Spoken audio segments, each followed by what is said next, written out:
Hey, what's chillin' dude, it's Strawberry here, and welcome to the Saturday Random. So we are currently in version 1.9 pre-release 4, and I haven't really played with like the 1.9 snapshots in a while now. So I figured I might as well go, there's always been something I've wanted to do with command blocks, which I haven't really been able to do, but I thought I'd give it a shot with the new 1.9 command blocks, and I am glad to say that it's really a success in a very small amount of command blocks, really. So what I've done is, well, you've probably seen it by the title, there will be random boss mobs around in the... boss mobs? Well, they're more difficult mobs. And those mobs you can program to have different stats and different armor and different drop items. Basically, it was a chance for me to go play around with the new 1.9 mechanics, including the... these, for example, are incredible, by the way. The chain and the repeats keeps everything clean and fancy, and you don't need a hyper clock. It was super nice.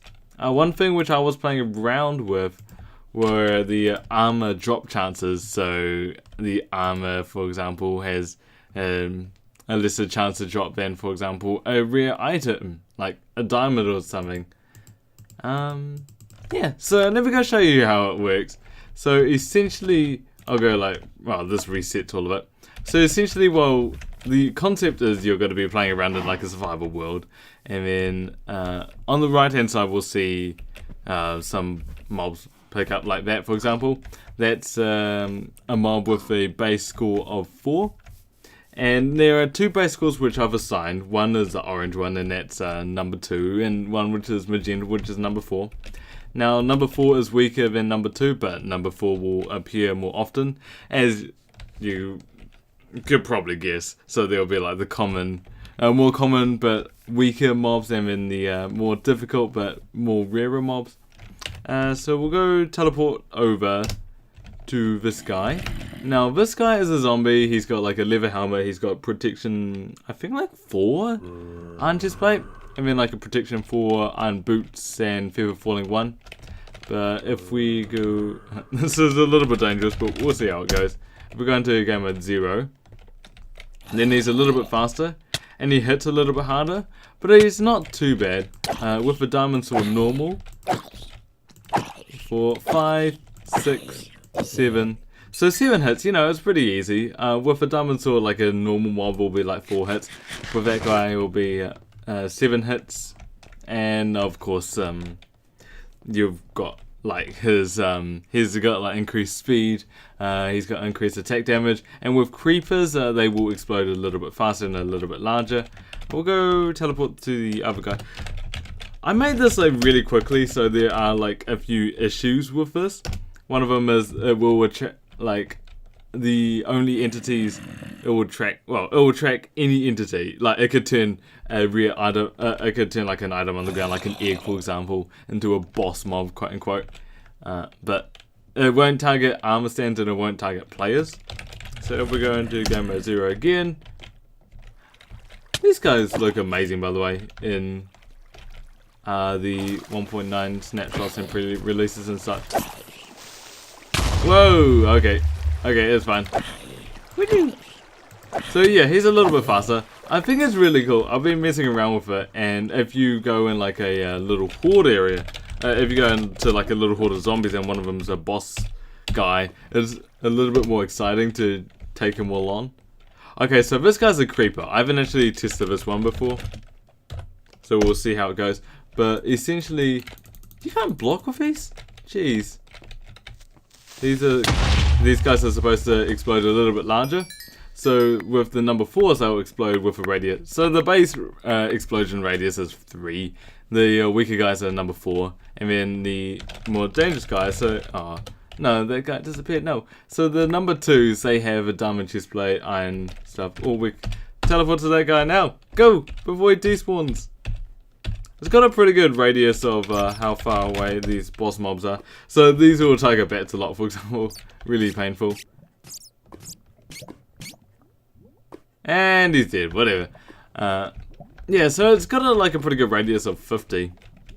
So a boss mob won't spawn too close to you. And also this will track only newly spawned mobs, so if you've got like a herd of cows, for example, when a random player walks into the area, then that herd of cows won't have like a new cow being spawned as a boss mob, which I think is really cool. But I might as well like show you the rest of the mechanics. It's pretty simple. I try to keep it as simple as possible. Let's go get back over here with a clear. And as I said, I did like throw all of this in basically like a couple of hours. So there are two scoreboards. One of them is boss, and that just detects what sort of state it's in. If it's 0, then it's not a boss. And then 1 is assigning armor to the mob, and then number 2 is it is a fully armored strong mob. And then state number 3 is it is it's a weaker boss mob currently being armored, and then state number 4 is it is a fully armored weaker mob. And then there's the TBY seconds. So basically the TBY seconds keeps track of time, so every 20 seconds. So this command block here keeps adding up the seconds, like ticks, more like ticks really, for the armor stand, and that will keep. Oh, let me do this first. Objectives, set display, cyber. I haven't done this in a while. It's really fun doing a lot of this. So what it's doing is it's counting up in 1 with the armor stand, and the armor stand. This command block over here. No, but I think it's this one over here. Yeah, so this one counts up by 1, and then once this hits 20, then it will set this score back to 0. So basically it counts up to 20, then it goes back to 0, then counts up 20 back to 0, so it's in a loop. And this command block over here is an operation command block, and what that does is it assigns the score which this armor stand currently has with, like, as it counts up. So for example, if it's on 14, then it will assign all entities within a radius of 50 of the player, or of any player. It will assign that score to that entity. So if the armor stand has 14, then a mob which hasn't been checked whether it's been a boss mob or not will get assigned 14, then 15, then 16, etc. If it goes through that check, so if the mob has 14, then the system goes, oh well, he has a 14, therefore he's not a boss mob, then he is assigned a tag of TBY fail. Basically he will never be checked again whether he's a boss mob or not. But over here, these command blocks, they give, so there are certain values which boss mobs require before they're turned into a boss mob. This one over here, the strong mob is based on the value of 0. If a mob is assigned the value of 0, then it will be turned into a strong mob. And then over here, this is the values between 14 and 15. So 2 out of the 20 possible values. So a 1 in 10 chance that a newly spawned mob will be turned into a a weaker mob, which is pretty good. I don't even think it's 1 in 10. I'm not sure, because I only ever created this in like a couple of hours anyway. So I really like the system, and pretty easy to understand. And then the system's pretty simple to understand.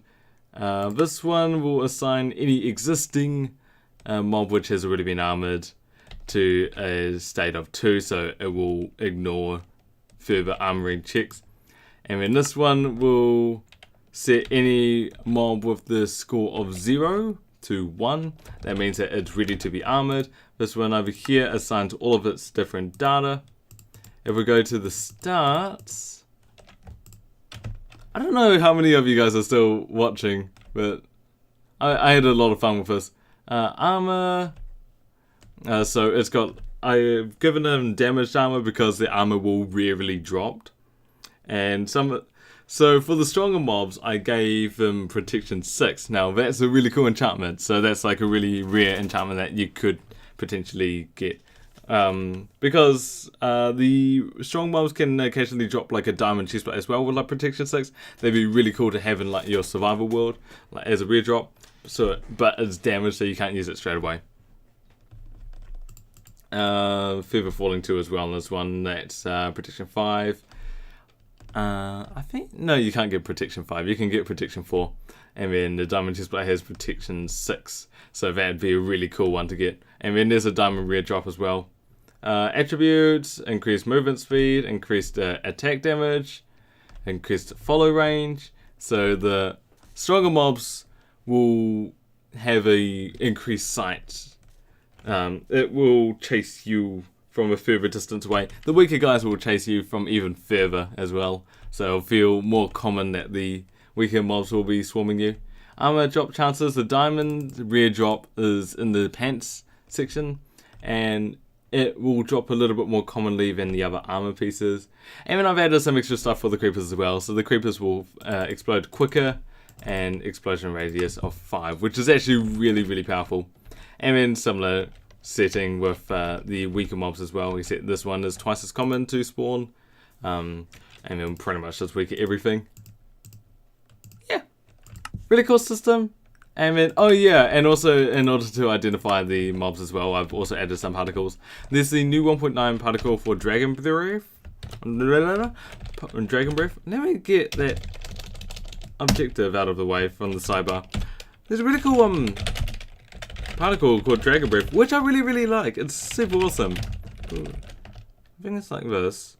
No, you don't need a person. 0, 0, 0. I will go speed 100 force. Actually, we'll go turn that speed down a little bit, and then we'll go. So over here, I really like the Dragon Breath particle. It looks really nice. And then the Witch Magic is like a slightly darker purple. And it's a little bit more subdued as well. It's a little bit magical. So I've used both of those for these guys. Yeah, really simple module. And it is really small as well. You can like customize it a lot more as well. And you just need more of these little lines. These 4 are all you ever really need for the mobs, which is super, super neat. And there is probably a way to optimize it, but again, I just threw this in like a couple of hours. It could be really cool in like a survival server or something. I'm surprised that no one else has like made it as a module yet. But yeah, thanks for watching, and yeah, I just had a lot of fun. I'll catch you guys next time. Bye.